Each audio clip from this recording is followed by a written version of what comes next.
What is pay parity, and how could it potentially impact your 2025 pay raise as a federal employee?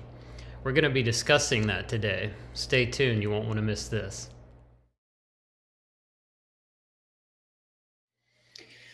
Hello, everyone. I'm Ian Smith with FedSmith.com, and today we're going to be talking about pay parity, what it is, and how it has the potential to impact your 2025 pay raise as a federal employee.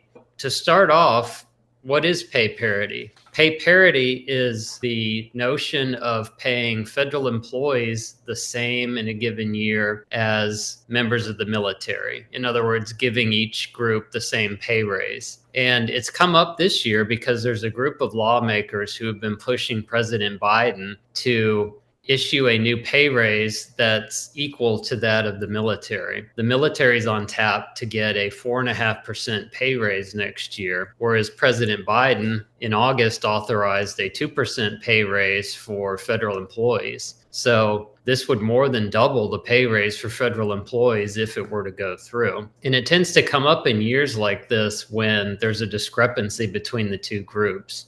And it's usually brought up as a way to argue for a higher raise for one group or the other by somebody who's got a vested interest in it. Typically, that would be federal employee unions, or in this case, it's a group of lawmakers, many of whom are in districts that have a large number of federal employees living in those districts. They're pushing for it in order to argue in favor or to help their constituents. The question is, how likely is it to succeed? I'm here to talk to you today about that with my fellow author, Ralph Smith, who also writes for FedSmith.com. Ralph, thanks for joining us today. Okay, thank you, Ian. And thank you to everybody who's viewing this. We appreciate you taking the time to look at a FedSmith video.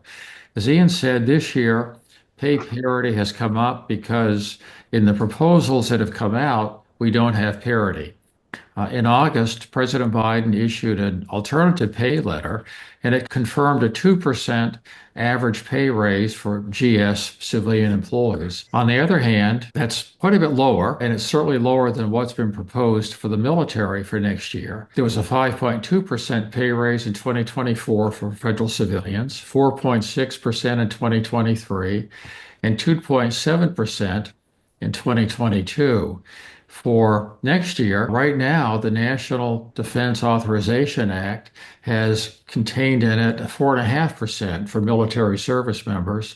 2% has been proposed for the GS civilian workforce. So obviously, right now, there's roughly 2.5% difference between the two. So there's not parity. As Ian said, some lawmakers have been pushing President Biden to go ahead and improve or increase the amount of the pay raise for next year. As Ian said, the real question is, can he do it? Well, he can. The president has changed the pay raise this late in the year previously. Back in 2016, President Obama changed the pay raise amount he was proposing mid-December, roughly the same time of year as we're in now. He had originally proposed 1.6% in November. He changed that to 2.1%. And the change was approved because Congress had approved 2.1% for military service members. On December 27th, 2016, President Obama issued an executive order giving employees the higher pay raise. So it can be done. It has been done.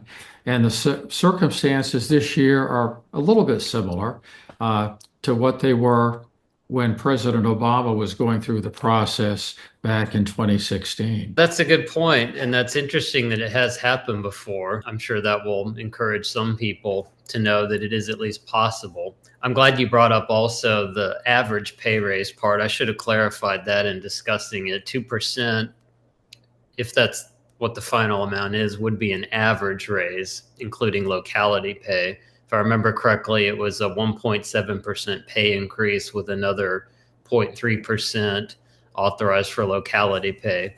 And obviously, depending on which locality you live in, it could be higher or lower than that once locality pay is factored in. Could the incoming Congress override this, assuming Biden does end up doing this? I think the answer to that question would be yes, because I know I think it was 2019, we were in a similar situation. The federal government was operating on a continuing resolution. President Trump had proposed a pay freeze that year, whereas the House and Senate had both proposed different pay raise amounts for federal employees for the coming year. Once the new Congress came in, they ended up overriding the pay freeze in a spending bill they authorized.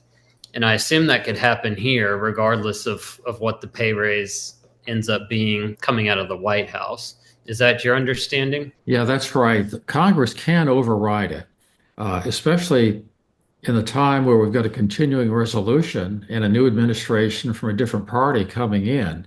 So there's obviously some inherent differences in philosophy between the Republicans and Democrats. If we've got a continuing resolution, it's an ideal time if Congress wanted to. It could change the amount. It could raise it, it could lower it. I think there's a good chance President Biden will go along with the increased amount that's being asked for by some in Congress.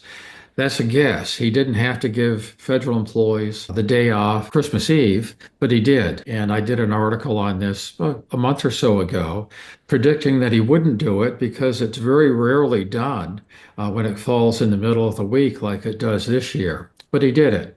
So perhaps he's feeling generous. Maybe he's feeling like Santa Claus in the last few weeks of his administration. We don't know. He has approved something like $1.2 billion in extra funding for the Ukraine. He's also approved another payment to Ecuador, around another $1 billion. So it's certainly possible he'd raise the amount up to the 4.5% that's been suggested, recommended by legislators in Congress. We'll have to see what happens. Congress could override anything he does, giving federal employees a greater raise or a lesser raise. We'll have to wait and see what happens. Yeah, it's anyone's guess. I'm sure our viewers and our FedSmith readers would love a straight answer on this. There's just not one. But what we can tell you for sure is that we'll know before the end of December, because regardless of what the pay raise is, it has to be finalized before the start of the year.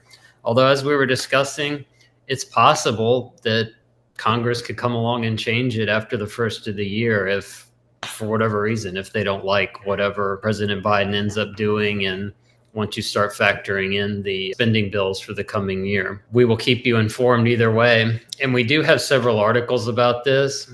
I'll be sure to include links to those in the description, so please check those out. As soon as a pay raise is issued and any other important news that comes out regarding next year's pay raise or any changes to it, whatever those may be, we will let you know. Thanks to all the people who may be watching this video. We appreciate you taking the time, and we hope you'll check out the FedSmith website to keep up with the latest on this and other HR issues that are affecting the federal workforce as we enter the new year. Thank you. Thanks, Ralph, for joining.